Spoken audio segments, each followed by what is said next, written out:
एक बार क्यों ग्लानि हुई? जब कोई परेशानी है तो बार बार होनी चाहिए ना। तो मानस पीयूष में है कि महाराज दशरथ जो है इंद्र की सभा में जाया करते थे।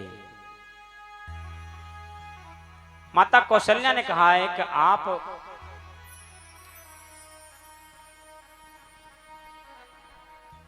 देवताओं की सभा में जाते हो, वहां पर पारिजात का पुष्प है और पारिजात के पुष्प वृक्ष का पुष्प लेकर आना हमारे लिए। तो महाराज दशरथ ने कहा है कि हाँ, हम पारिजात पुष्प लेकर आपके लिए अवश्य आएंगे। और इंद्र की सभा में गए हैं, सभा स्थगित हुई है और वो पारिजात का पुष्प लेना भूल गए हैं। दौड़े दौड़े फिर मार्ग में पहुंचे हैं, मध्य मार्ग में तो उनको याद आया है कि रानी ने पारिजात के पुष्पों को मंगाया था।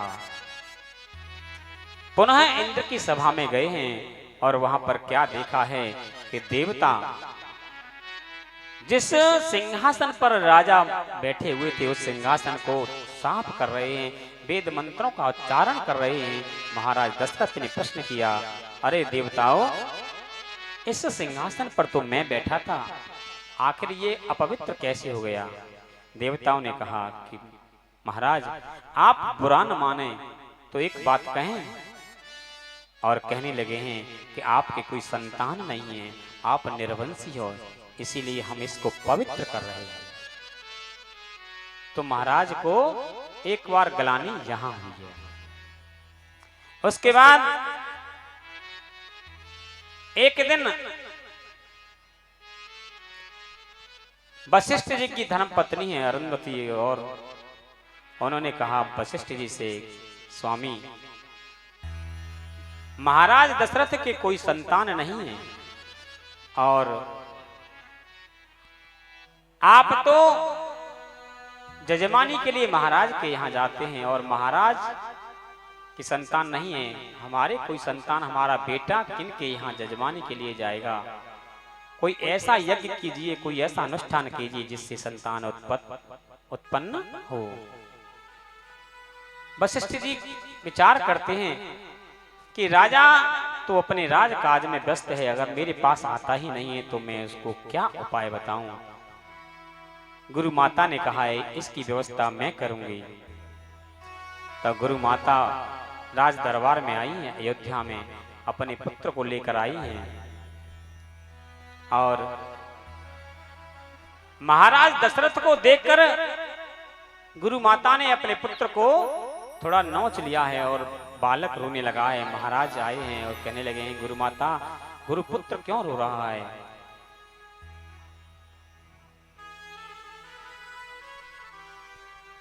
अरुंधति ने कहा है,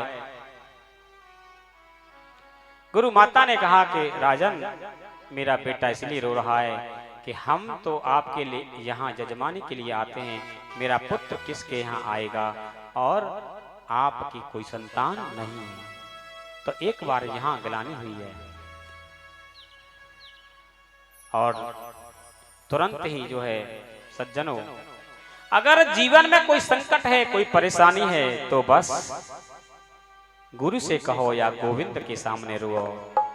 तीसरे के सामने रोओगे तो पहले तो तुम्हारी परेशानी को पूछ लेगा और फिर बीच बाजार में तुम्हारी हंसी करेगा। अगर कोई परेशानी है तो बस गुरु से कहो। और तुरंत ही नंगे पैर गए हैं गुरु जी के पास। गुरु ग्रह गया तुरत मही पाला, गुरु ग्रह गया तुरत मही पाला, चरण लागे कर विनय विशाला, लागे कर विनय विशाला। गुरु कह गए तुरत मही पाला, गुरु कह गए तुरत मही पाला, चरण लाग कर पर विनय विशाला शरण लागे कर विनय विशाला श्री राम जय राम श्री राम जय जय। और गुरु जी को दंडवत किया है और फिर कहा निज दुख सुख सब गुरु ही सुनायो। निज सुख दुख सब गुरु ही सुनायो। चरण कहे वशिष्ठ बहु विधि समझायो कहे।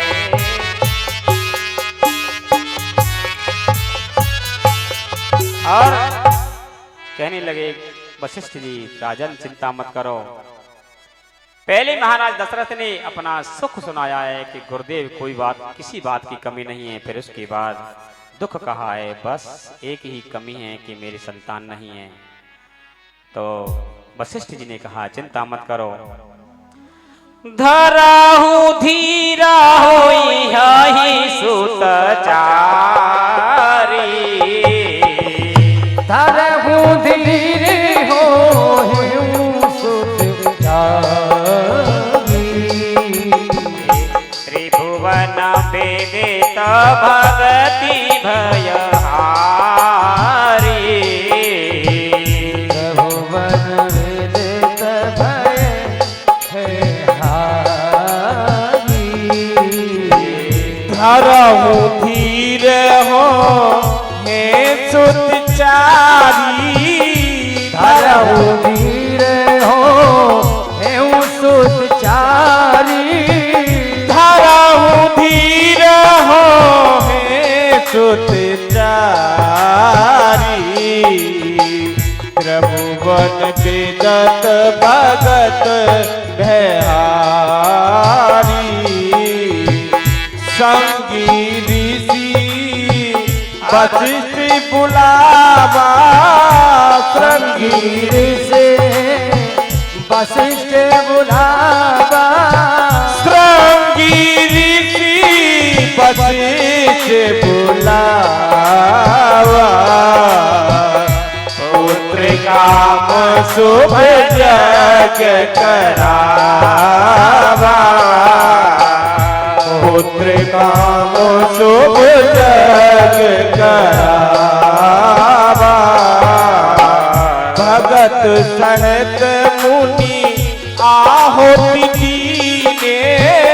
भगत सहित आहुति दीने।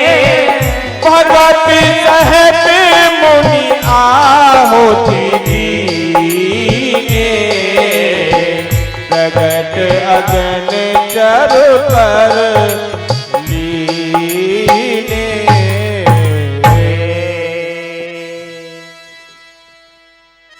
गुरु जी ने कहा यज्ञ और यज्ञ प्रारंभ हुआ है। श्रृंगी ऋषि को बुलाया है और चरु के साथ जो है अग्निदेव प्रकट हो गए हैं और दिया है। अर्धे भाग कौशल्य ही दीना। अर्धे भागी कौशल्या है दीना।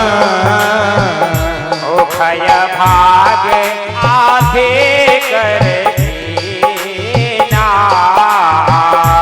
वह भाग आधे कर दीना। और जो चरु है प्रसादी है आधा माँ कौशल्या को दिया है और आधा में से आधा आधा सुमित्रा और केकई को दिया है। सज्जनों, सुमित्रा के हाथ से जैसे ही वो चरु जो है पान करने के लिए उद्यत हुई है और एक चील पक्षी आया है और हाथ से चरु को ले गया है अनंत आकाश में। और उस चरु के द्वारा पवन पुत्र हनुमान जी का अवतार हुआ है। बोलो बजरंग बली की जय जय श्री राधे। अब सुमित्रा के पास तो कुछ नहीं है साहब, तो आधा माता कौशल्या ने अपना शेयर दिया है सुमित्रा को, आधा दिया है कैकेयी ने। और सुमित्रा ने कहा अगर मेरे 2 संतान होती हैं तो मैं बड़े संतान को कौशल्या नंदन की सेवा में लगा दूंगी और छोटी संतान को कैकेयी नंदन की सेवा में लगा दूंगी। ऐसा प्रेम है। अब धीरे धीरे जो है भगवान गर्भगृह में आए हैं। जा दिन ते हरि गर्भ ही आए, जा दिन ते हरि गर्भ में आए, सकल लोक सुख संपत्ति छाए, सकल लोक सुख संपत्ति छाए, सकल लोक सुख संपत्ति छाए। और जिस दिन से माताओं के गर्भगृह में गोविंद आए हैं उस दिन से बस अवध में मंगल ही मंगल हो रहा है। अब आता है अधिक मास का महीना और महीना है चैत्र का महीना। तिथि है नौमी तिथि, दिन के ठीक 12 बजे। नौमी तिथि मधुमास पुनीता, नौमी तिथि मधुमास पुनीता, शुक्ल पक्ष अभिनीत हरि प्रीता, नौमी तिथि मधुमास पुनीता, नौमी तिथि मधुमास पुनीता, नौमी तिथि मधुमास पुनीता, शुक्ल पक्ष अभिजित हरि प्रीता, शुक्ल पक्ष अभिजित हरि प्रीता। चैत्र का महीना शुक्ल पक्ष नौमी तिथि दिन के ठीक 12 बजे अभिजित मुहूर्त में परात्पर श्रीमन नारायण का अवतार होता है। बोलो गोविंद भगवान की जय जय श्री राधे श्याम। और कैसे अवतार हुआ है चतुर्भुज रूप में कि सशंख चक्रम सकरीट कुंडलम सपीत वस्त्रम सरसीरुहिक्षणम सहार वक्षः स्थलवकौस्त्रवस्त्रियं नमामि विष्णुं शिरसा चतुर्भुजम्। शंख चक्र गदा लेकर मेरे गोविंद प्रकट हुए हैं और माता कौशल्या को दर्शन दिया। कहा आपने पूर्व जन्म में मेरी बड़ी तपस्या की थी और आपने मांगा था वर कि आपके समान पुत्र होना चाहिए। चाहु तुम ही समान सुत प्रभु सन कवन दुराव। तो मेरे समान तो मैं ही हूं। अपने समान में किसको खोजूं? तो माता कहने लगी हैं वो तो ठीक है स्वामी, आप पुत्र बनकर आए हो या पिता बनकर आए हो हैं? अरे बाल लीला तो करो, छोटे हो जाओ। माता पुण्य बोली सोमति डोली तजहु तात यह रूपा की जैसी सुलीला अति प्रियशीला यह सुख परम अनूपा। इस प्रकार कहा मेरे गोविंद छोटे हो गए हैं और रोने लगे हैं। सुनी बचन सुजाना रोदन ठाना होई बालक सुर भूपा यह चरित जिगावहि हरि पद पावै तेन परहि भव खूपा। जो इस स्तुति को करता है ना उसकी संपूर्ण कष्ट दूर हो जाते हैं। अब तो भगवान रोने लगे हैं। तुरंत दासी आई है और दासी ने देखा है लाला हो गया है और महाराज दशरथ को सूचना दी है। महाराज दशरथ गदगद हो गए हैं। महाराज दशरथ ने अपने गले में जो हार पहना था दासी को दे दिया है। उसके बाद कैकेयी ने एक पुत्र को जन्म दिया है। फिर दासी आई है। महाराज बड़ी प्रसन्न हुए, अनंत दान दिया है। उसके बाद सुमित्रा ने 2 पुत्रों को जन्म दिया है। अयोध्या आज दुल्हन की तरह सज रही है। बड़ा ही मंगल है, बड़ा ही आनंद है। और वशिष्ठ जी आए हैं, नामकरण संस्कार हो रहा है। और जो कौशल्या नंदन है उनका नामकरण संस्कार हो रहा है। 108 ब्राह्मण को लेकर आए हैं और कहने लगे हैं जो आनंद सिंधु सुख रासे जो आनंद सिंधु सुख राशि सीकर दे त्रैलोक सुपासे सीकर से लोक सुभाषी सो सुख धाम राम असरामा सो सुख धाम राम असरामा अखिल लोक दायक विश्रामा अपने लोक दायक विश्रामा।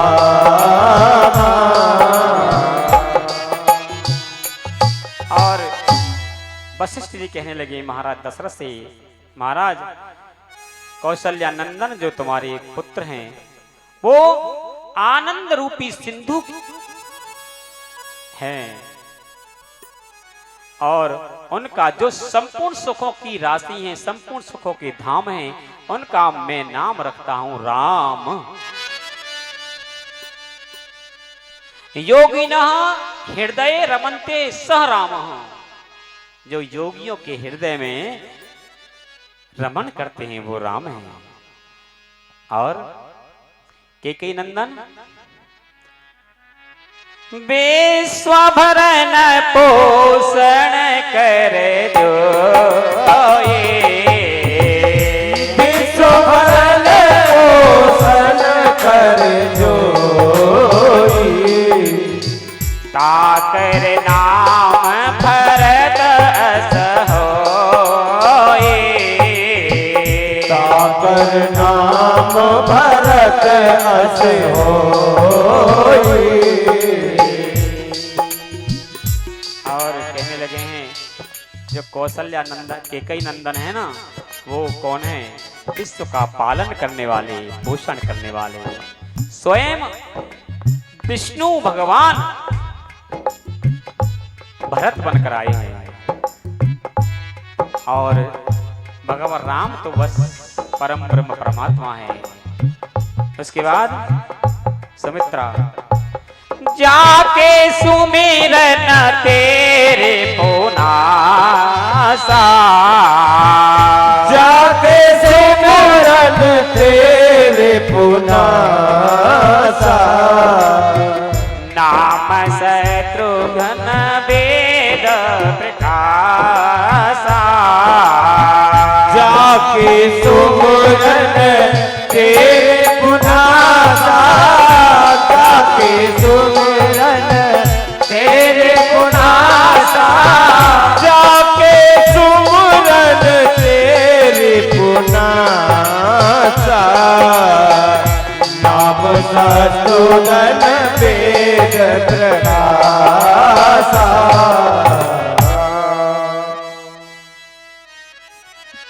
जाके सुमिरन ते रिपुनासा, जिनके सुमिरन मात्र से संपूर्ण रिपु दुख दूर हो जाते हैं, वो कौन है? भगवान शंकर।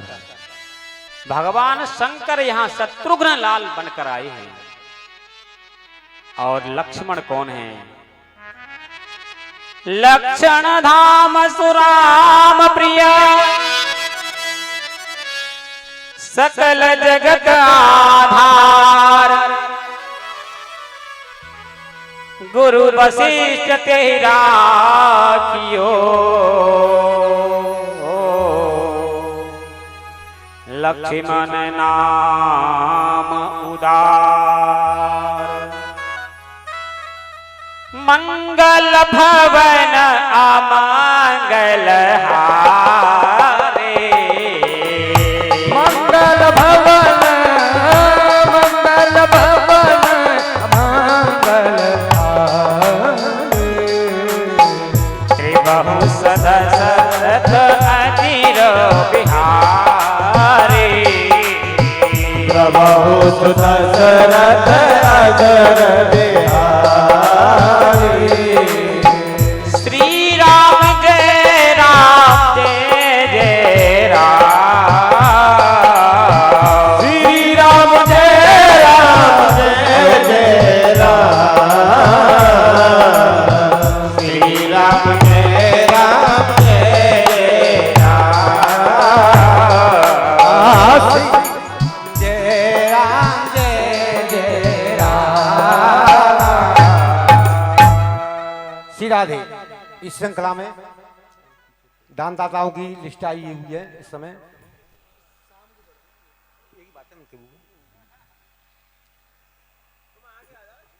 बैठ हम बोल रहा हूँ। 100 रुपये जगवीर सिंह दिवाकर जी। 200 रुपये लोकमन पुजारी। 251 रुपये राजू प्रधान जी, भूतपूर्व प्रधान जी। 100 रुपये राजपाल भगत जी। 101 रुपये गोत्रदान। 50 रुपये बिसाती गढ़ी वाले हैं जी, नाम तो मैंने लिखा नहीं है। हाँ, बलबीर सिंह। 50 रुपये बाबूलाल। 100 रुपये बलबीर सिंह मऊ। 100 रुपये गुप्तदान। 50 रुपये राम किशोर जाटव जी। 20 रुपये एक छोटी बच्ची है और 10 रुपये नारायण सिंह। इस प्रकार दान आया हुआ है। और मैं तो ये कहता हूं कि 200 रुपये 500 बोलू 500 रुपये हमारे रामहरि शर्मा जी। 500 रुपये 500 बोलेंगे, कम ना बोलेंगे। पूरे 500 हैं, पूरे 500 रुपया। ठीक है। भगवान इनको सद्बुद्धि दे, इनके अंतःकरण में गोविंद की झांकी, बस गोविंद का भजन करते रहें अच्छी तरह से मंगल कामना के साथ में। और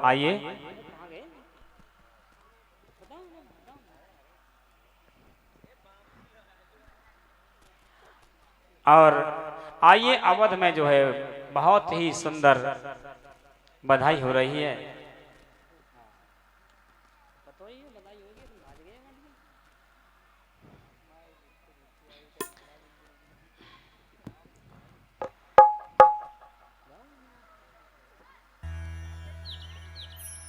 बोलिए राम लला की जय।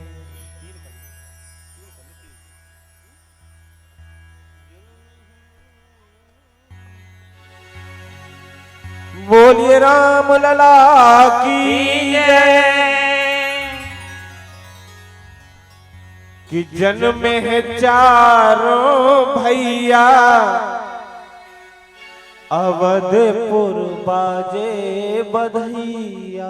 जय हो। जिन जिन को रामलला की खुशी, एक बार ताली बजाएं और जोर से जयकारा लगाएं मेरे साथ। बोलिए रामलला की। कि जन्मे हैं चारों भैया अवधपुर बाजे बधैया। सभी भक्त झूमते हुए चलेंगे, थोड़ा थोड़ा गुनगुनाते हुए मेरे साथ। कि जन्मे हैं चारों भैया अवधपुर बाजे बधैया। जन्मे हैं चारों भैया अवधपुर बाजे बधैया। बाजे बधैया बाजे बधैया बाजे बधैया बाजे बधैया बाजे बधैया बाजे बधैया बाजे बधैया बाजे बधैया। जन्मे हैं प्रगटे हैं जन्मे हैं चारों भैया अवधपुर बाजे बधैया। जन्मे हैं चारों भैया अवधपुर बाजे बधैया। बोलिए रामलला की जय हो। हरि बोल।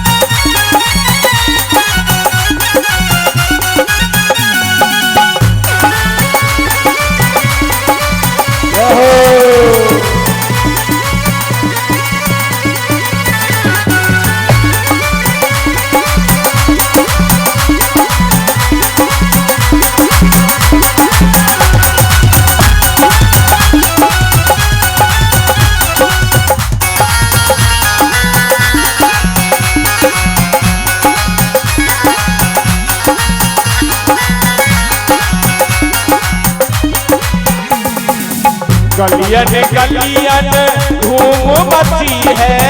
गलियन गलियन धूम मची है। गलियन गलियन धूम मची है। गलियन गलियन धूम मची है। धूम मची है लाला धूम मची है। धूम मची है लाला धूम मची है। धूम मची है लाला धूम मची है। धूम मची है लाला धूम मची है। बाजी रही सहनैया अवध में बाजे बधैया। बाजी रही सहनैया अवध में बाजे बधैया। जन्मे हैं चारों भैया अवध में बाजे बधैया।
जगमग जगमग दिया जलत है।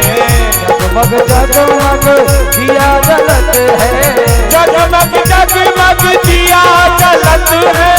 जगमग जगमग दिया जलत है। दिया जलत है हाँ दिया जलत है। दिया जलत है हाँ दिया जलत है। दिया जलत है हाँ दिया जलत है। दिया जलत है हाँ दिया जलत है। हिल होते अटरिया अवध में बाजे बधैया। में चारों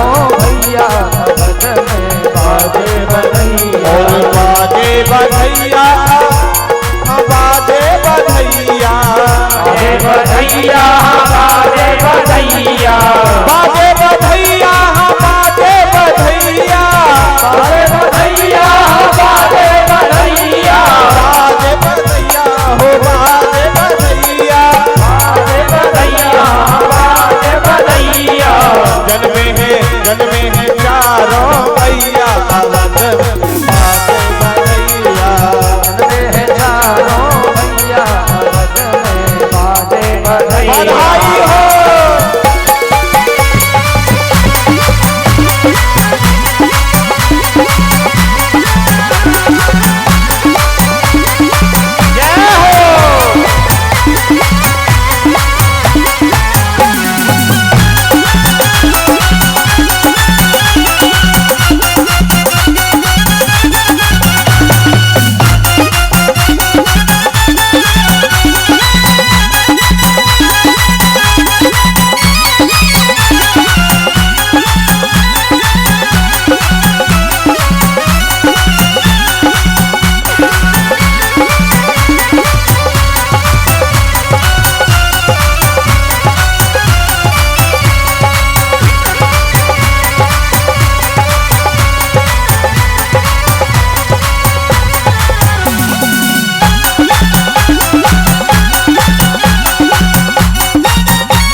गलियन गलियन धूम मची है गलियन गलियन धूम मची है धूम मची है लाला धूम मची है धूम मची है लाला धूम मची है नाचत नाचत ताता भैया अवध में बाजे बधैया नाचत ताता भैया अवध में बाजे बधैया जन्मे हैं चारों भैया अवध में बाजे बधैया जन्मे हैं चारों भैया अवध में बाजे बधैया अवध में बाजे बधैया अवध में बाजे बधैया अवध में बाजे बधैया अवध में बाजे बधैया। बधाई हो बोले राम लला की जय,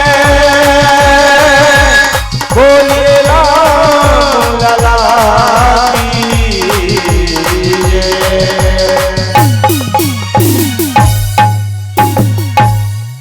बोलिए राम लला की जय जय श्री राधे श्याम। बड़ा उत्सव हुआ, 1 महीने उत्सव चला है। उसके बाद उस समय भगवान शंकर भी पधारे हैं और विश्वामित्र जी आए हैं। कुछ समय के बाद राम और लक्ष्मण को लेने के लिए गुरुदेव वशिष्ठ जी की आज्ञा से महाराज दशरथ ने विश्वामित्र जी के साथ में राम और लखन को भेजा है। विश्वामित्राध्वरे येन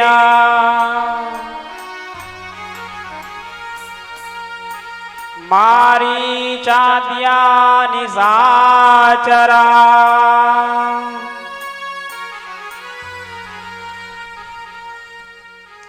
पश्यतो लक्ष्मणस्यैव हताने रथपुंगवा।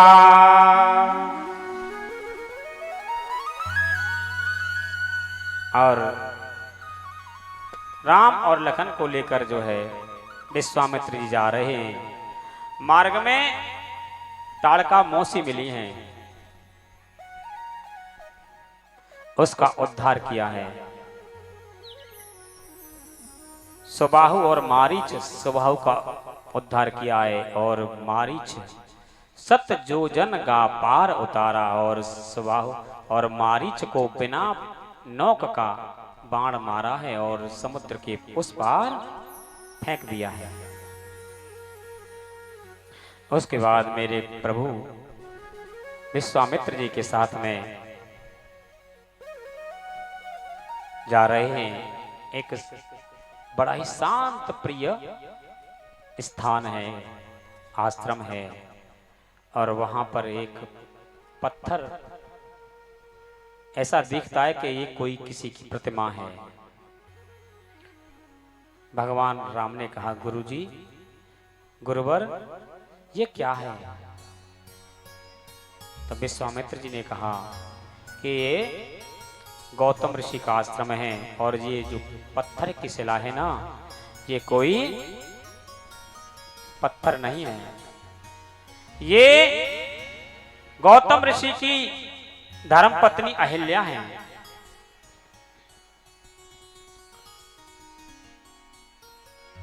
कुछ गलती हो गई थी, इनको श्राप दे दिया है, पत्थर की बन गई हैं। रघुवर, आप तो बड़े करुणावान हो, दयालु हो, इसका उद्धार करो।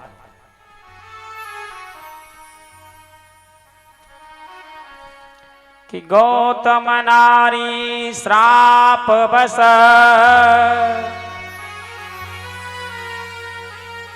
उपल देह धरि धीर, चरण कमल रज चाहती, कृपा करहो रघुवीर। हे रघुवर, इस पर भी कृपा करो। मेरे रघुवर ने कहा, गुरुदेव, हम क्षत्रिय हैं, हम सूर्यवंशी हैं, और ब्राह्मण पत्नी से हम अपना पैर कैसे लगा सकते हैं? विश्वामित्र जी ने कहा कि भगवान राम ने कहा कि गुरुदेव, आप ही लगाओ पैर, आप तपस्वी हैं। तो विश्वामित्र जी ने कहा, इस ब्राह्मण पत्नी का उद्धार वो कर सकता है जिसने काम को जीता है, जिसने क्रोध को जीता है। और रघुवर, मैंने न तो काम को जीता है और न क्रोध को जीता है। विश्वामित्र जी ने 60,000 वर्ष तपस्या की, और मेनका नाम की अप्सरा आई और उसके पैर में पायजे वैसी बजी कि सब तपस्या पानी में बह गई। तो विश्वामित्र की आज्ञा से मेरे राम ने, मेरे रघुवर ने अपना पैर ऊपर किया है, और पवन देव की कृपा से उनके चरणों की रज और अहिल्या की मूर्ति पर पड़ी है, पत्थर की प्रतिमा पर पड़ी है। तुरंत सुंदर युवती पैदा हो गई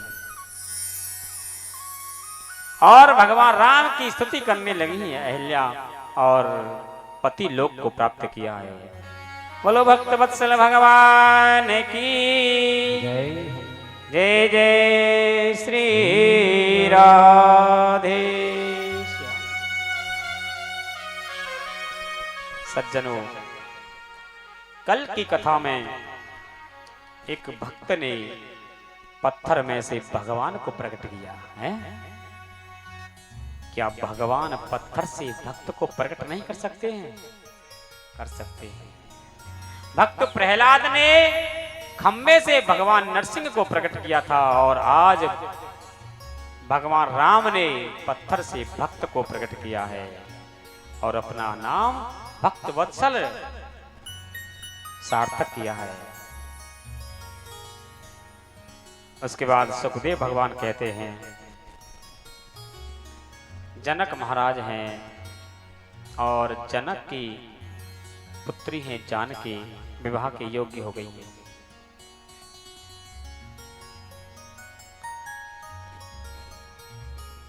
जनक महाराज को चिंता हो गई है और उन्होंने जानकी जी का स्वयंवर के लिए तारीख, दिन और तिथि निश्चित की है। दूर देश अपने सैनिकों को, अपने अनुचरों को अनेक अनेक राजाओं पर निमंत्रण पत्रिका दी है कि आप हमारे यहाँ आएं, और एक शिवजी का धनुष है, पिनाक धनुष पुराना हो गया है, जो कि भगवान विश्वामित्र परशुराम जी ने दिया था, वो महाराज जनक को। बहुत प्राचीन हो गया है, और धनुष यज्ञ के द्वारा एक सुंदर आयोजन किया है। दूर देश से अनेक राजा राजकुमार आए हैं और उसमें भगवान राम और लखन विश्वामित्र जी के साथ में गए हैं।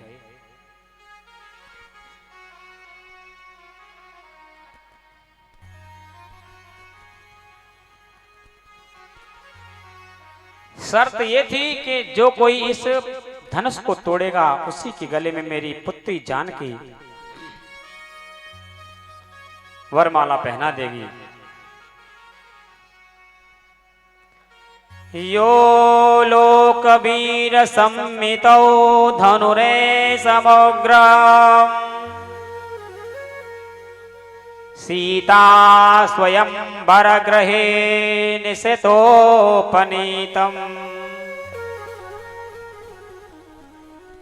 आदाय बालगजलील एवेक्षुयष्टे सजीव कृतं नृप विक्रस्य बभंज मध्ये।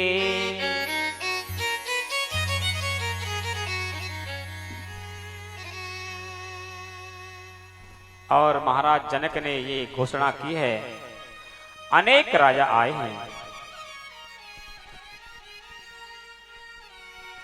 परंतु कोई भी राजा कोई भी राजकुमार जो है धनुष को तोड़ना तो बहुत दूर है, हिला भी नहीं सके हैं। भागवत जी में ये वर्णन है, उस धनुष को मंदिर से रंगशाला में लाने के लिए 300 मल्ल 300 पहलवान लगे थे जब वो वहां रखा था। बहुत प्रयास किया। अब महाराज जनक बड़े दुखी हैं।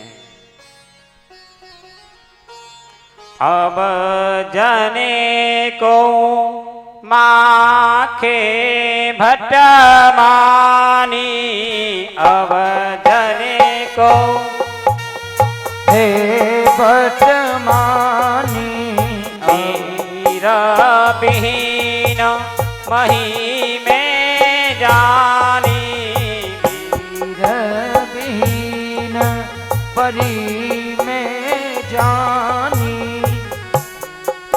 और महाराज जनक कहने लगे हैं, अब ये पृथ्वी बीनों से विहीन हो गई है। अब मुझे पता लगता है शायद मेरी बेटी का विवाह नहीं होगा। ब्रह्मा जी ने मेरी जानकी पुत्री का विवाह लिखा ही नहीं है। और कहने लगे हैं, तजहु आस निज निज ग्रह जाहो, तजहु आस निज निज ग्रह जाऊ। लिखान विधि वेदेहि विवाहो, लिखान विधि वेदेहि विवाहु।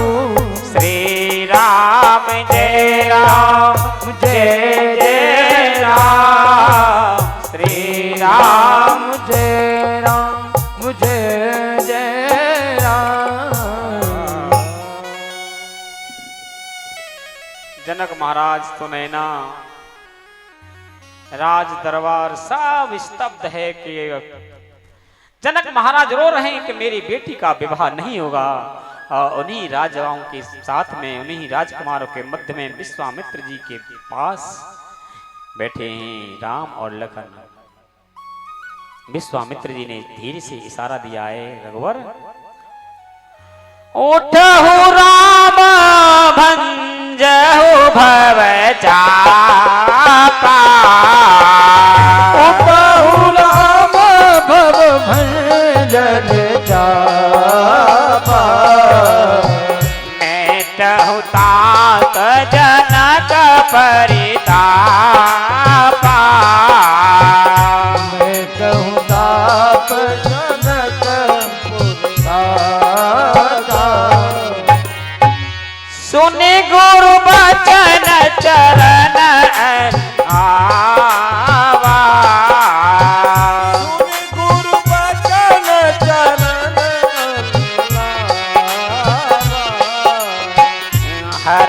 बिसादो न सकतो आवा।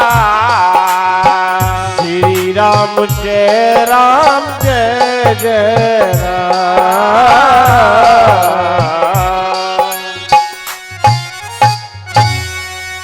और विश्वामित्र जी ने तुरंत आदेश दिया है, राम रघुवर जाओ और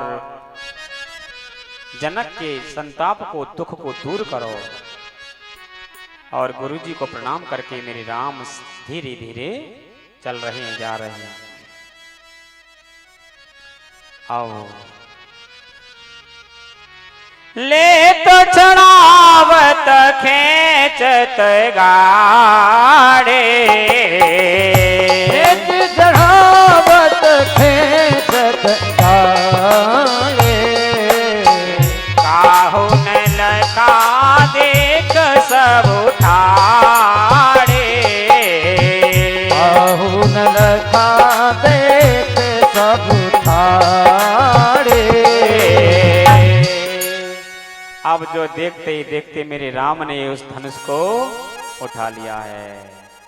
अब सब देख रहे हैं, कहीं ऐसा न हो कि रघुवर धनुष को तोड़ें और हमारी पलक बंद हो जाए। सब ने अपने पलकों को रोक दिया है, रोक लिया है हाथ से। और ते ही क्षण राम मध्य धनु तोरा, राम मध्य धन तोरा।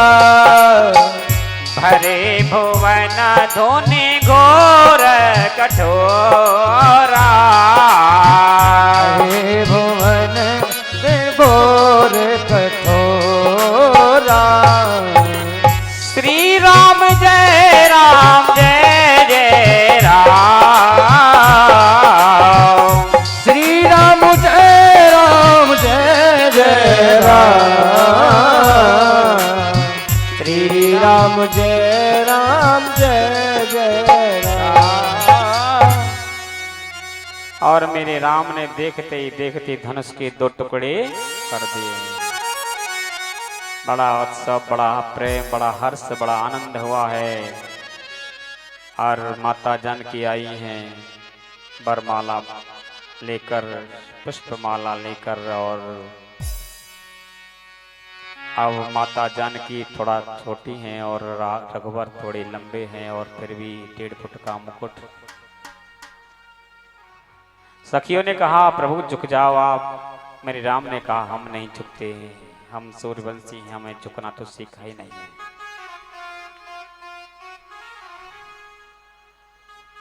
बहुत कुछ कहा परंतु मेरे रघुवर नहीं झुकते हैं। तो और लखन लाल की तरफ देखा है सखियों ने, और कहने लगी सखियां इशारों में कि लखन लाल अगर तुम हमारी थोड़ी सहायता करोगे ना तो हम तुम्हारा भी विवाह करा देंगे। और लखन लाल थोड़े उनके पैरों की तरफ झुके हैं, और जैसे ही पैरों की तरफ झुके हैं मेरे रघुवर लखन लाल को उठाने के लिए उद्यत हुए। इतने में ही माँ जानकी ने वरमाला को पहना दिया है। बोलो गोविंद भगवान की।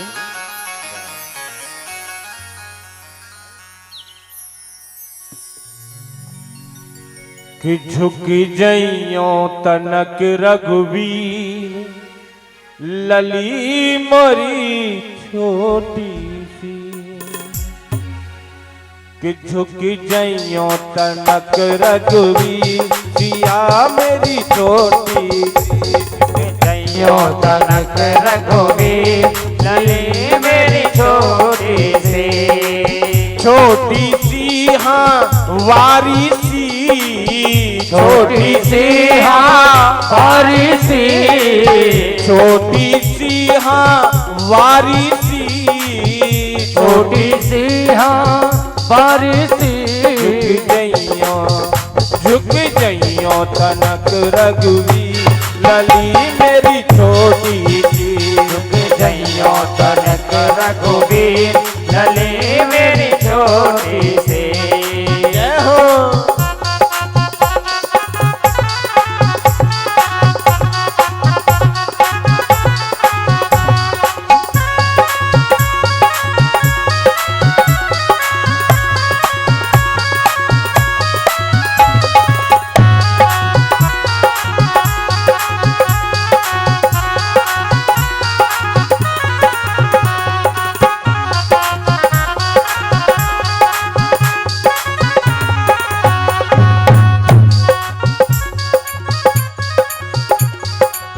जयमाला लिए कब से ठाड़ी, जयमाला लिए कब से ठाड़ी, जयमाला लिए कब से ठाड़ी, जयमाला लिए कब से ठाड़ी।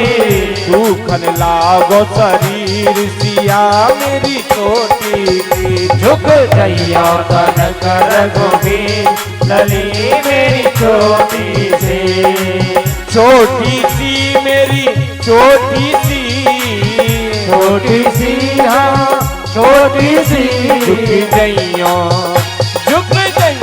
तनक रघुवीर लली मेरी छोटी सी, झुक जइयो तनक रघुवीर लली मेरी छोटी सी।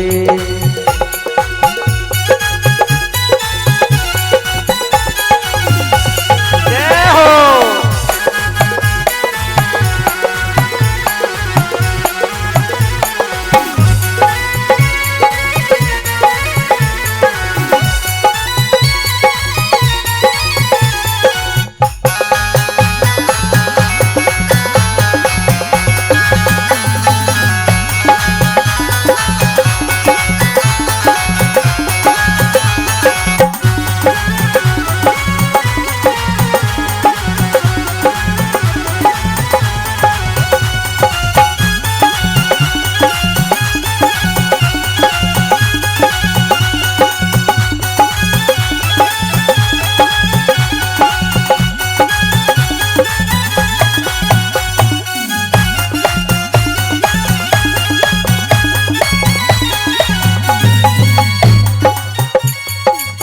तुम तो हो राजा जी, तुम तो हो राम जी अयोध्या के राजा, तुम तो राम जी अयोध्या के राजा, तुम तो हो राम जी अयोध्या के राजा, तुम तो राम जी अयोध्या के राजा।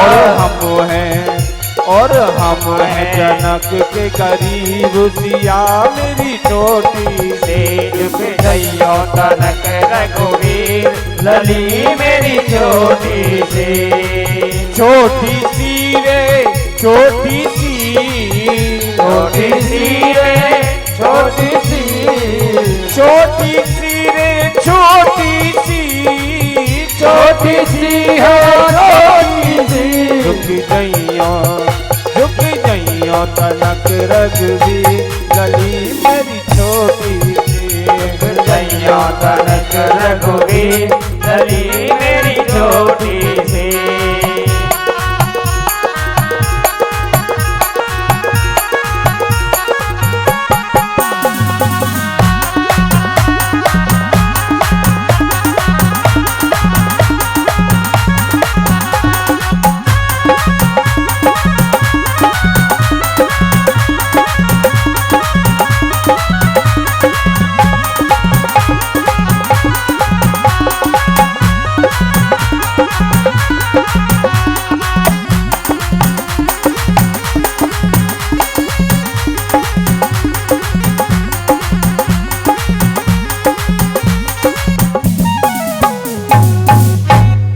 बोलो गोविंद भगवान की जय। जय श्री राधे श्याम। अब तो महाराज जनक ने अपना एक दूत भेजा है अवध में पत्र का लेकर, और महाराज दशरथ बारात लेकर जनक में पधारे। एक ही मुहूर्त में और चारों भाइयों का विवाह संस्कार संपन्न हुआ है। परात पर पराम्मा जानकी का विवाह मेरे रघुवर के साथ में हुआ है, और लखनलाल का विवाह उर्मिला के साथ में संपन्न हुआ है। भरतलाल का विवाह जो है मांडवी के साथ में हुआ है, और श्रुति कीर्ति का विवाह शत्रुघ्न लाल के साथ में हुआ है। एक साथ विवाह संस्कार संपन्न हुआ। और पहले जमाने में तो जब बारात होती ना तो बढ़ार रहती, बढ़ार है आपको पता होगा ना, दो दिन 3 दिन बारात रुकती थी। महाराज दशरथ जैसे ही कहते हैं अब तो हमें चलना चाहिए, जनक के नेत्र सजल हो जाते हैं और कहते हैं कि प्रभु जाना तो है, ये तो पक्का है, परंतु कुछ और दिन रुक जाओ तो अच्छी बात है।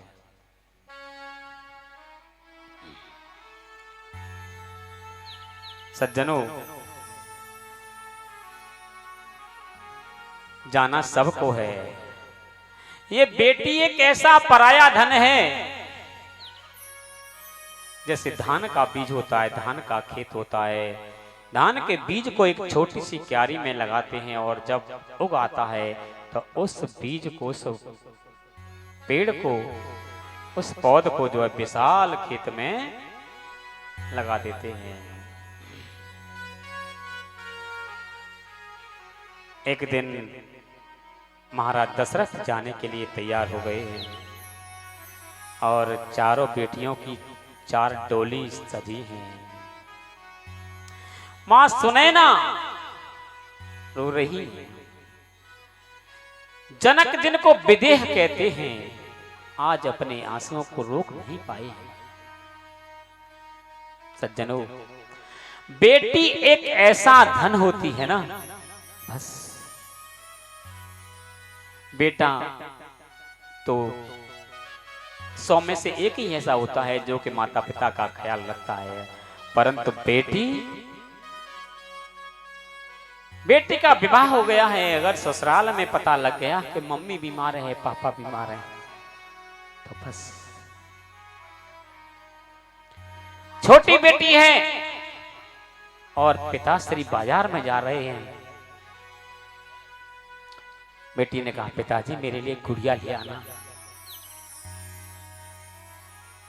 मेरे लिए खिलौना ले आना।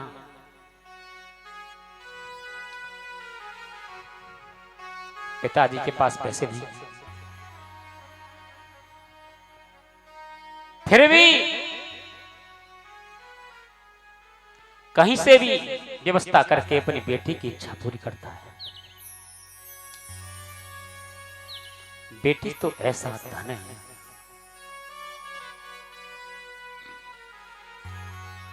कितना भी नुकसान हो जाए उसको सहन कर लेता है पिता, परंतु जब बेटी की विदाई होती है तो अपने आंसुओं को रोक नहीं पाता है।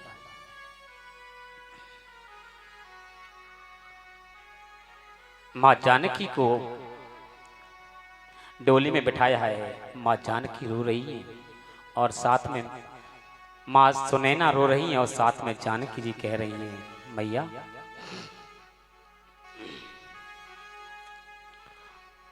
मैं तुलसी तेरे आंगन की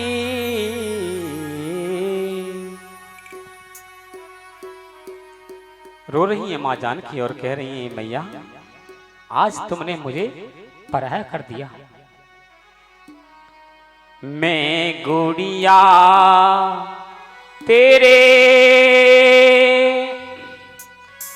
आंगन की हो मां, मैं गुड़िया माँ, मैं गुड़िया माँ, मैं गुड़िया तेरे आंगन की, मैं गुड़िया माँ, मैं गुड़िया तेरे आंगन की, मैं गुड़िया कोई नहीं मैं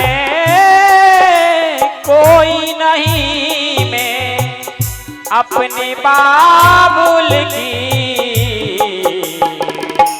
मैं गुड़िया माँ, मैं गुड़िया तेरे आंगन की, मैं गुड़िया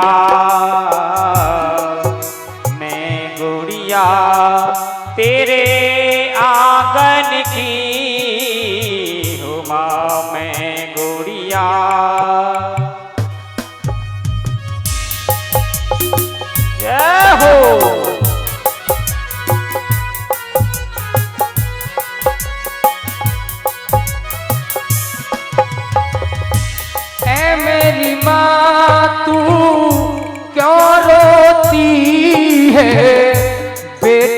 पराया धन होती है। मेरी माँ क्यों रोती है, बेटी पराया धन होती है। गरीब की हो चाहे राजा की, मैं गुड़िया तेरे आंगन की, मैं गुड़िया तेरे आंगन की, मैं गुड़िया। बैठ चली डोली, बैठ चली डोली, बैठ चली डोली साजन की, मैं गुड़िया तेरे आंगन की, मैं गुड़िया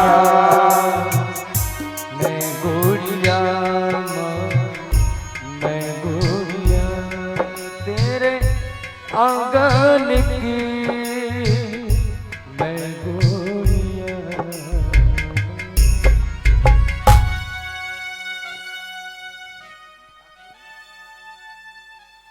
जानकी रो रही हैं और रोते रोते कह रही हैं, पिताजी से कह रही हैं कि बाबुल माँ को धीर बधाओ, रो रो करना हमको रुलाओ।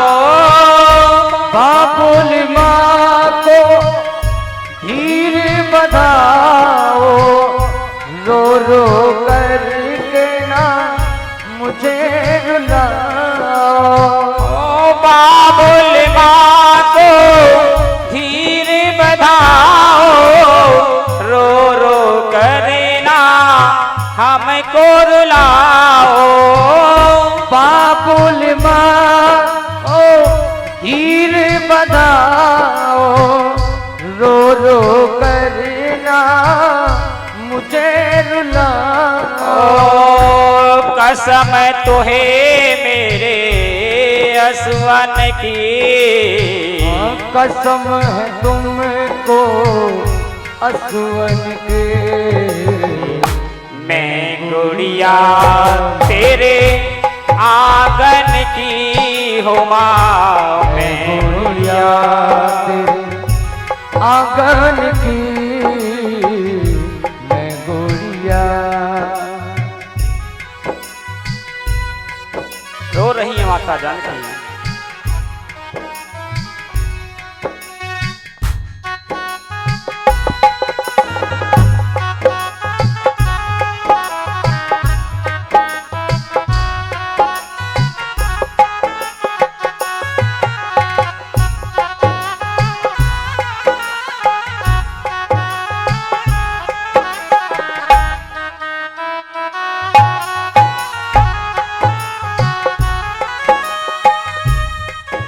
और कहते हैं, माँ सुनैना कह रही है, बेटी हर नारी का भाग्य यही है, कर्म यही है, धर्म यही है। हर नारी का भाग्य यही है, स्वकर्म यही है, धर्म यही है। ओ सेवा करे पति चरणन की, मैं गुड़िया तेरे आंगन की हो माँ, मैं गुड़िया आंगन की, मैं गुड़िया, मैं गुड़िया, मैं गुड़िया, मैं गुड़िया। माता जानकी को सुने ना माँ ने बड़ा समझाया है, बेटा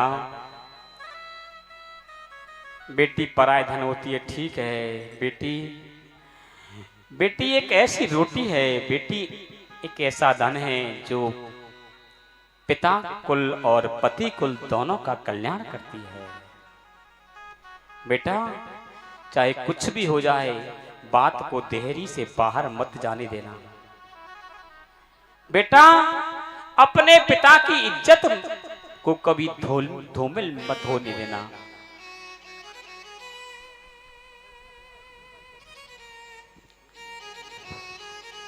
इस प्रकार समझाया है।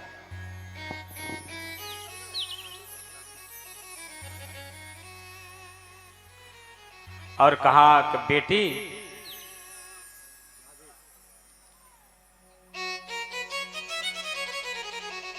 हर कन्या का, हर बेटी का यही भाग्य है कि बस पति की सेवा करे, पति के चरणों की सेवा करे। महाराज की जय।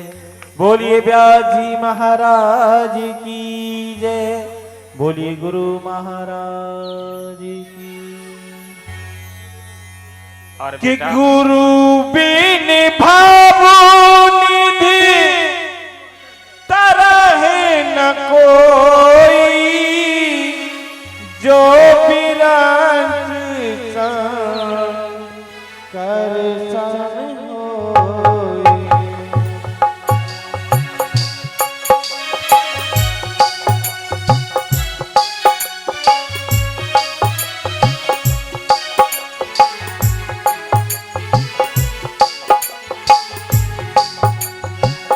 बिन सत्संग विवेक न होई, बिन सत्संग विवेक न होई। नामो कृपा बिन सुलभ न सोई, नामो कृपा बिन सुलभ न सोई। आज माता जानकी की भावभीनी विदाई हो रही है और जिनको विदेह कहते हैं, जनक महाराज अपने आंसुओं को रोक नहीं सके हैं। धीरे धीरे चार डोलियां अवध में गई हैं। अवध में बड़ा आनंद है। तीनों रानियों ने चारों बहुओं का बड़ा सम्मान किया है, बड़ा आरती उतारी है, बड़ा उत्सव हुआ है। सज्जनों कभी कभी ज्यादा खुशी को नजर लग जाती है और यही हुआ है अवध में। महाराज दशरथ ने विचार किया है, अब मैं वृद्ध हो गया हूं, अब मुझे अवध का राज्य बड़े पुत्र राम को दे देना चाहिए। परंतु राम के दो भाई भरत और शत्रुघ्न ननिहाल में गए हैं। वशिष्ठ जी को बुलाया, गुरुजी बताओ राम का राज्याभिषेक करना है, कोई मुहूर्त हो तो बताओ। वशिष्ठ जी ने कहा कि बस मुहूर्त तो कल का है, कल राम का अभिषेक होना है, कल राम राजा बन जाएंगे। महाराज दशरथ ने विचार किया है, अब मेरे दो पुत्र तो यहां नहीं हैं, परंतु इन चारों भाइयों में बड़ा प्रेम है। कई प्रदेश में हैं, अब उनको कौन लेवाने जाए। महाराज ने कहा कोई बात नहीं है, राम के अभिषेक की तैयारी की जाए। सज्जनों रामचरितमानस में दो ऐसे पात्र हैं, बड़े विचित्र पात्र हैं। एक है भरत और दूसरी है मंथरा। भरत में एक भी अवगुण नहीं है और मंथरा में कोई भी गुण नहीं है। मंथरा के द्वारा मां कैकेयी की बुद्धि को विकृत किया है, बिगाड़ दिया है और माता कैकेयी से कहा महारानी तुमने कुछ सुना है? प्रातः काल होते ही राम को अवध का राजा बना दिया जाएगा और तुम्हारा भरत बस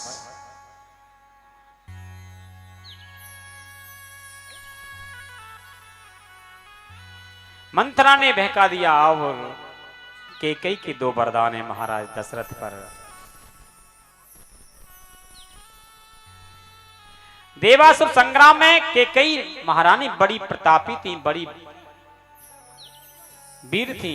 महाराज दशरथ का की सहायता की है। तो महाराज दशरथ ने कहा, देवी मैं तुम्हें दो वरदान देता हूं, तुम जब चाहो तब मांग सकती हो। वही वरदान है सज्जनों। परंतु केकई एक विचित्र पात्र है। केकई मेरे रघुवर से बहुत प्रेम करती हैं, बहुत। इतना प्रेम कौशल्या मां नहीं करती हैं जितना प्रेम मां केकई करती हैं। एक बार ये कथा आती है मानस पीयूष में, और एक बार मेरे रघुवर खेल रहे थे। मां केकई ने दूध भात बनाया है और मेरे रघुवर के पास गई है। लाला रघुवर आजा, तो को भूख लग रही होगी, दूध भात खा ले। और मेरे रघुवर उदास बैठे हैं। केकई मां ने कहा, रघुवर आज आप उदास हो क्यों? मेरे रघुवर ने कहा, नहीं मां ऐसे ही है, कुछ ऐसा ही, ऐसी बात है। नहीं बता तो सही। रघुवर ने कहा, मैया मेरी उदासी का एक बहुत बड़ा कारण है। मां केकई ने कहा, बेटा बता तो सही। रघुवर ने कहा, मैया बड़ी विचित्र बात है। अगर मैंने तुम्हें बता दिया और तुमने मुझे ये वचन दे दिया तो मां तुम्हें जगत में अपयश मिलेगा। मां केकई ने कहा, रघुवर मेरा राम जिस रजा में जिस हालत में खुश रहना चाहता है मैं वो करने के लिए तैयार हूं। और मेरे राम ने कहा, मैया अपयश तो बहुत बड़ी बात है, बहुत छोटी बात है, तुम्हें वैधव्य भी देखना पड़ जाएगा। वो भी स्वीकार कर लिया है माता केकई ने। कोई मां वैधव्य स्वीकार नहीं कर सकती है, परंतु आज मां केकई ने मेरे गोविंद के लिए वैधव्य स्वीकार किया है और वचन दे दिया है। मेरे राम कहने लगे, मां एक समय वो आएगा कि मैं अवध का राजा बनूंगा। जब मुझे अवध का राजा बनाया जाए तब तो पिताश्री से अपने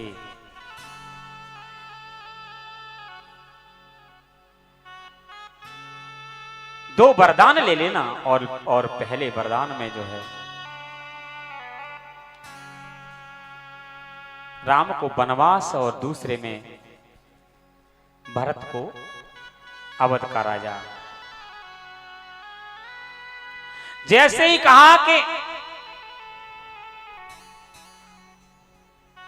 कि राम को वनवास, तो मां केकई धड़ाम से गिर पड़ी हैं, मूर्छित हो गई हैं। मेरे रघुवर ने मां केकई को जल छिड़क कर होश में लाए हैं और समझाकर शांत किया है। मां मेरी आगे की लीला कैसे होंगी? जब से मां केकई रघुवर से कुछ दूरियां बनाने लग गई हैं कि वो समय आएगा कि मैं राम को वनवास में भेजूंगी तो मैं किस प्रकार महाराज से वो वरदान मांगूंगी। धीरे धीरे दूरियां बना ली हैं केकई मां ने। आज वही समय आया है। और पहले जमाने में एक कक्ष होता था, उसे कहते थे कोप भवन। और जब कोई स्त्री रूठ जाती थी तो उस कमरे में जाकर लेट जाती थी। तो कोप भवन में मां केकई ने नाटक किया है। महाराज दशरथ आए हैं। दशरथ ने कहा, देवी तुमको कौन सी तकलीफ है बताओ तो सही। माता केकई ने कहा, मेरे दो वरदान हैं, उनको दो तो मैं बताऊंगी। महाराज दशरथ ने कहा, देवी 2 वरदान क्या 4 वरदान मांग सकती हो, बताओ तो सही। महाराज दशरथ कैकेयी से बहुत प्रेम करते थे और वचन दिया है कि मैं 2 वरदान तुमको देता हूं। और पहले वरदान में भरत को राज्य मांगा है अवध का। कोई बात नहीं, चलो महाराज दशरथ देने के लिए तैयार हैं। और दूसरे वरदान में कैकेयी मां ने रघुवर को 14 वर्ष का वनवास मांगा है अवध। वरदान मांगते ही महाराज दशरथ धड़ाम से गिर पड़े हैं और तो हे राम कह रहे हैं। राम आए हैं और पिताजी से कहा, पिताश्री क्या है? संपूर्ण अवध में पता लग गया है कि राम को 14 वर्षों का वनवास मां कैकेयी ने लिया है। और तो माता कैकेयी को सब बुरा भला कह रही है। लखन लाल को पता लगा है तो लखन लाल ने कहा, विचार किया है कि मेरा सब कुछ तो मेरे राम है, मुझे यहाँ नहीं रहना। लखन तैयार हो गए हैं और माता जानकी ने जब सुना कि मेरे प्राण आधार वनवास में जा रहे हैं तो उन्होंने भी कहा कि मुझे भी यहाँ नहीं रहना। जहाँ मेरे प्राण आधार हैं, जहाँ मेरे पति देव हैं, वहीं मैं रहूंगी। और राम लखन सीता जानकी माँ तीनों तैयार हो गए हैं वनवास में जाने के लिए। साधु का भेष बनाया है। सुमंत को बुलाया महाराज दशरथ ने और कहा, सुमंत, राम और लखन और जानकी को 14 दिन वन में घुमाकर वापस ले आना। परंतु सज्जनों, सुमंत रथ पर बिठाकर गए हैं जंगल में और साथ में समस्त अवधवासी भी गए हैं। जहां हमारे राम हैं वहीं हम रहेंगे। और प्रथम निवास जो तमसा नदी के किनारे हुआ है और वहां पर समस्त अवधवासियों को छोड़कर मेरे राम आगे बढ़े हैं। श्रृंगवेरपुर में गए हैं। सुमंत ने बहुत प्रयास किया है मेरे राम और लखन को लौटाने के लिए, जानकी को लौटाने के लिए, परंतु नहीं लौटे हैं। और श्रृंगवेरपुर में निषाद राज से मित्रता हुई है और प्रातःकाली केवट के पास पहुंचे हैं। गंगा को पार किया है। उसके बाद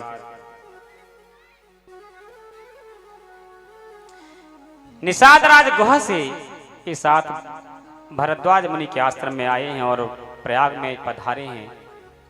और भरद्वाज के साथ श्री वाल्मीकि के आश्रम में गए हैं और वाल्मीकि मुनि से श्री राम जी ने रहने का स्थान पूछा है। वाल्मीकि जी ने कहा कि राम, आप कहाँ नहीं हो, आप तो सब जगह हो। परंतु वाल्मीकि मुनि ने चित्रकूट को बताया है कि वहां आप रह सकते हो। चित्रकूट में पंचवटी नाम के स्थान है, वहां पर एक पर्णकुटी बनाकर रहने लगे हैं। और इधर सुमंत जो है लौट कर गए हैं और महाराज जहां लेटे हुए थे हे राम कह रहे हैं। और जैसे सुमंत के पैरों की आवाज को सुना, सुमंत आप लौटा कर ले आए राम और लखन को। सुमंत तो रोने लगे, कहने लगे, महाराज मैंने लाख प्रयास किया परंतु मैं राम, लखन और जानकी पुत्री को लौटा नहीं सका। कि राम राम कहे, राम कहे, राम राम कहे राम, तनु परिहरि रघुवर बिरह, राउ गयो सुरधाम। हे राम कह के अपने इस पांच भौतिक शरीर को त्याग किया है और स्वर्ग में इंद्र के आदि सिंहासन पर महाराज दशरथ विराजमान हुए हैं। भरत जी आए हैं, उनका अंत्येष्टि कर्म किया है और उसके बाद भगवान राम को लौटाने के लिए पंचवटी पर पहुंचे हैं। और वहां से चरण पादुका कर लेकर आए हैं। भरत जी और नंदीग्राम में जमीन में गुफा बनाकर रहने लगे हैं।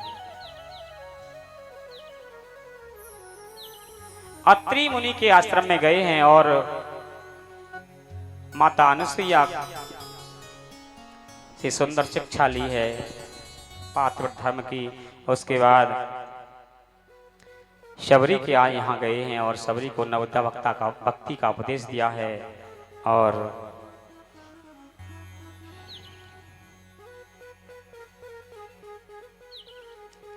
उसके बाद माता जानकी को अग्नि में समर्पित किया है और कहा कुछ मुझे लीला करनी है। ये लीला किसी को पता नहीं है, लखनलाल को ही पता नहीं है। रावण की बहनें नाम है सुपर्णखा और सुपर्णखा सुंदर युवती का वेश धारण करके आई है। देखो सज्जनों, ऐसी बात नहीं है कि गलती देवताओं से नहीं होती हो, गलती देवताओं से भी होती है और गलती दैत्यों से भी होती है। यहां सुपर्णखा आई है सुंदर युवती बनकर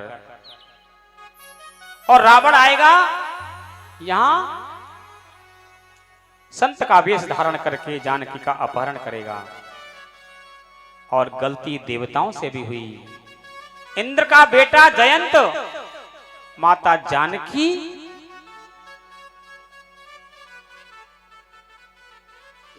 जयंत ने माता जानकी का अपराध किया तो क्या बनकर आया था? जयंत क्या बनकर आया था? कौआ है। और रावण क्या बनकर आया था? साधु। ये दैत्यों में और देवताओं में अंतर है। रावण बनकर आया है साधु और जयंत, जब जयंत जो काम गलत कर रहा है भाई, जैसा काम कर रहा है वैसा तो तुम्हें रहना चाहिए, और जयंत बनकर आया है कौआ। यही अंतर है दैत्य और देवताओं में।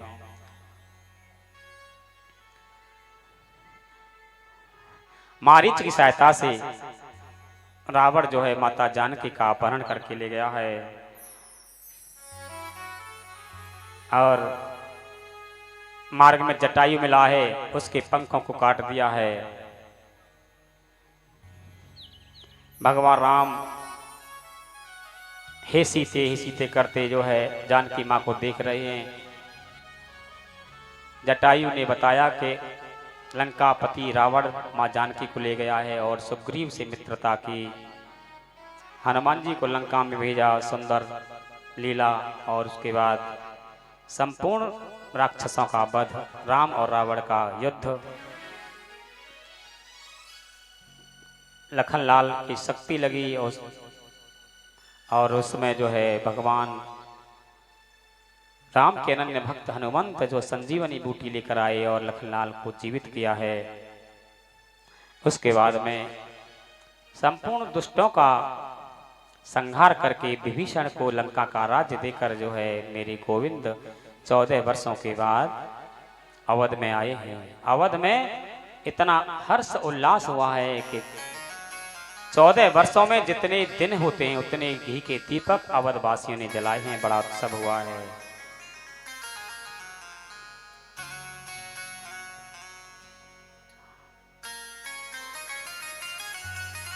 और